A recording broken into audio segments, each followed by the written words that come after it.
Voiced and scripted by gabbmew.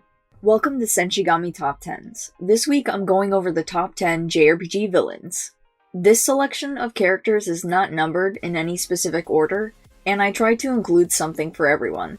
With that, I'll give a reminder that this list is personal, and to leave a like as well as your list down in the comment section below. Number 10. One of the first characters to come to mind when I think of villains is the very famous Giovanni from the Pokemon series. Originally, he served as a secretive gym leader of the Viridian Gym. He only disbands Team Rocket after he is defeated by the player and hands over his badge. His master plan included collecting rare Pokemon of all types no matter the cost. Giovanni is featured in numerous games, anime, manga, and he remains one of the most prominent villains in the Pokemon series. Number 9. The journey leading up to this villain is half of what makes the experience so fulfilling, and that villain is Red Girl, or N2 from Nier Automata. She's a fractured program projected by the network server of machine life forms. However, she made a grave mistake when Pods installed a self-evolution program that led to the fracture of her ego, and in turn led to her turning on herself. Her master plan consisted of keeping each faction on Earth in an indecisive state to prevent further evolution that could lead to eventually defying their orders. Number 8. Another truly iconic villain comes from a game known for its spectacular story. His name is Mumkar, and he's from Xenoblade Chronicles. Originally beginning his tale as a friend, he undergoes an unfathomable transformation, becoming a true metal monster. His plan consisted of helping the enemies overcome the Homs and conquer the world, destroying all in its path. Number 7. In this title, one of the harsher enemies you'll face greets you with a smile on his big goofy face, and attempts to murder you when you're saved by a passerby. The villain I'm talking about is Flowey from Undertale. Although he seems cute, friendly, he harbors a sadistic nature and a psychopathic personality. Flowey's ultimate goal is to free the monsters from the underground, destroy everyone in its path, and seek revenge on the humans. He spends the entire game harassing the player along their journey. Number 6. The next title happens to be a popular series that received mixed reception, but offered a well-done villain and a group of 4 attractive boys. The title I'm talking about just so happens to be Final Fantasy XV.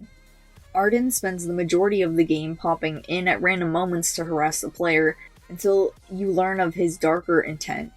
His true goal is to get revenge on the entire line of Lucian kings, destroying the capital, and more.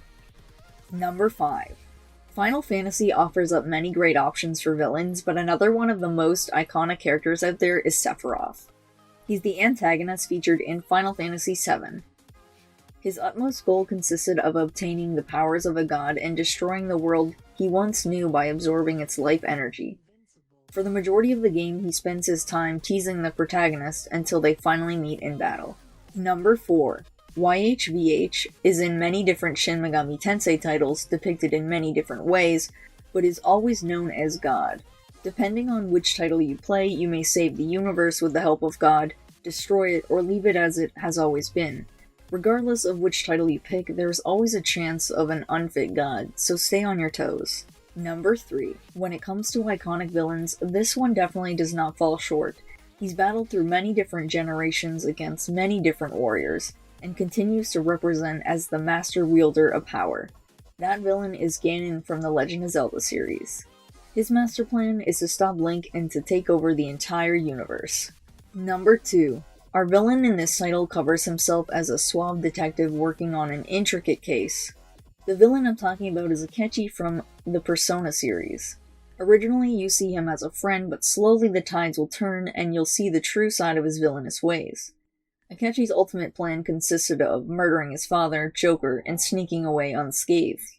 Every episode there are some games that just don't make the cut, so before I reveal the number 1 spot, let's hear some honorable mentions such as Luca Blight from Suikoden 2, Kefka from Final Fantasy VI, and Mythos from Tales of Symphonia. Number 1. Coming from a time where the Earthbound were at war with magic users, our villain taking the number 1 spot is Magus from Chrono Trigger.